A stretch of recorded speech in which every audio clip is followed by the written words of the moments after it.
بسم اللہ الرحمن الرحیم۔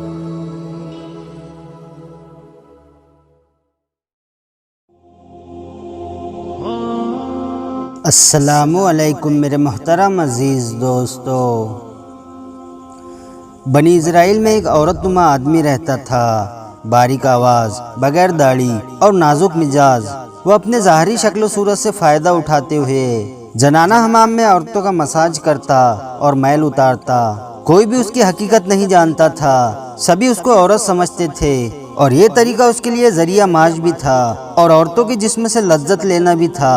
وہ کئی بار ضمیر کے ملامات کرنے پر اس کام سے توبہ بھی کر چکا تھا، لیکن ہمیشہ توبہ کا مطلب بھول کر پھر سے وہی گناہ کر بیٹھتا۔ دوستو، دل میں توبہ کا خیال آنا خوش وقتی کی علامت ہے، کیونکہ جو آدمی گناہ کو گناہ نہیں سمجھتا وہ بدقسمت انسان ہے۔ ایسا ہی کچھ اس عورت نما آدمی کے ساتھ ہوا۔ ایک روز بادشاہ کی بیٹی حمام میں آئی۔ حمام میں غسل اور مساج کے بعد جب محل میں واپس جانے لگی تو اس کا بیش قیمتی موتیوں کا ہار گم ہو گیا، اور جب تلاش کرنے پر بھی نہ ملا تو بادشاہ کی بیٹی نے حکم دیا کہ حمام میں موجود سبھی عورتوں کی تلاشی لی جائے۔ چنانچہ سب کی تلاشی لی گئی، لیکن وہ ہار نہ ملا۔ وہ عورت نما آدمی، جس کا نام نسو تھا، رسوائی کے ڈر سے ایک جگہ چھپ گیا۔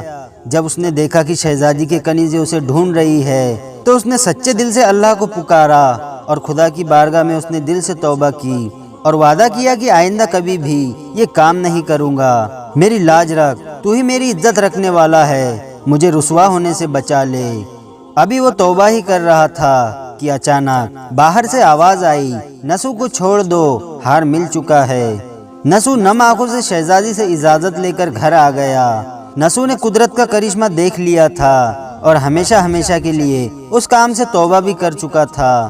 لیکن کہانی یہاں پر ختم نہیں ہوتی۔ پھر وہ کئی دنوں تک حمام میں نہ گیا تو شہزادی نے بلاوا بھیجا کہ وہ حمام میں آ کر میرا مساج کرے، کیونکہ شہزادی خاص طور پر اسی سے مالش کروایا کرتی تھی۔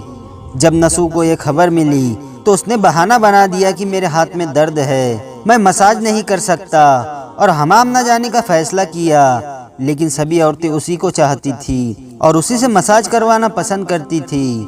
جب نسو نے دیکھا کہ اس شہر میں رہنا اس کے لیے مناسب نہیں ہے تو غلط طریقے سے کمایا ہوا مال غریبوں میں بانٹ کر شہر سے کہیں دور نکل گیا اور ایک پہاڑی پر ڈیرا ڈال کر عبادت الہی میں مشغول ہو گیا۔ پھر ایک دن اس کی نظر ایک گائے پر پڑی جو اس کے قریب گھاس چر رہی تھی۔ اس نے سوچا کہ یہ کسی چرواہے سے بھاگ کر یہاں پر آ گئی ہے، کیوں نہ میں اس کی دیکھ بھال کروں، اور جب اس کا مالک آئے گا تو واپس کر دوں گا۔ لہٰذا نسو اس کی دیکھ بھال کرنے لگا۔ کچھ دنوں بعد گائے نے ایک بچہ دیا اور پھر نسو نے دودھ کا استعمال بھی شروع کر دیا۔ کچھ دنوں بعد ایک تجارتی قافلہ راستہ بھول کر ادھر آ گیا۔ قافلے والے پیاس کی شدت سے نڈھال تھے۔ جب انہوں نے نسو کو دیکھا تو پانی مانگا۔ نسو نے پانی کی بجائے سب کو دودھ پلا کر سیراب کر دیا۔ قافلے والے نسو کی مہمان نوازی سے بہت خوش تھے اور نسو سے شہر جانے کا راستہ پوچھا۔ اس نے ان کو آسان اور نزدیک کا راستہ بتا دیا۔ وہ تاجر جانے سے پہلے نسو کو بہت سارا مال دے گئے۔ نسو نے انہی پیسوں سے وہاں کنواں کھدوایا۔ آہستہ آہستہ وہاں لوگ بسنے لگے اور مکان بھی بننے لگے۔ وہاں کے لوگ نسو کو بڑی عزت اور احترام سے دیکھتے تھے۔ جب نسو کے چرچوں کا بادشاہ وقت کو علم ہوا تو بادشاہ کے دل میں نسو سے ملنے کی خواہش پیدا ہوئی۔ یہ بادشاہ اسی شہزادی کا باپ تھا جس کی نسو مالش کیا کرتا تھا۔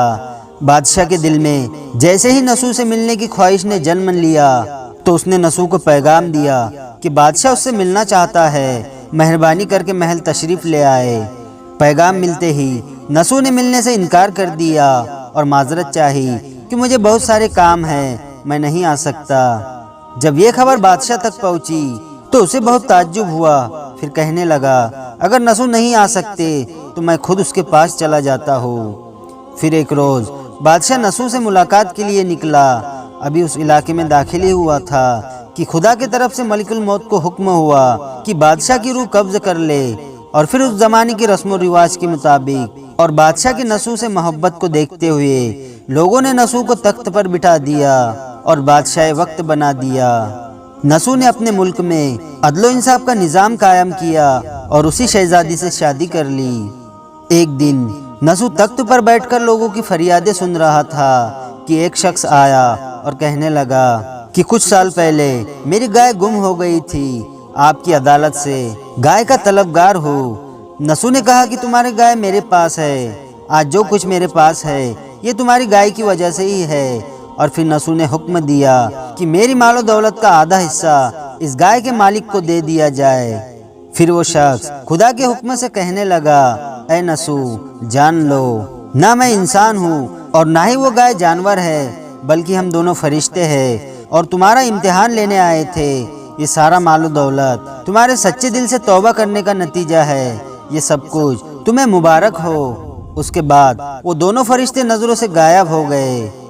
تو میرے محترم عزیز دوستو، اس لیے سچے دل سے توبہ کرنے والوں کو توبۃ النصوح کہتے ہیں۔ توبۃ النصوح سے مراد ختمی توبہ ہے، ایسی توبہ جس کے بعد گناہ کی طرف واپس لوٹنا ناممکن ہو۔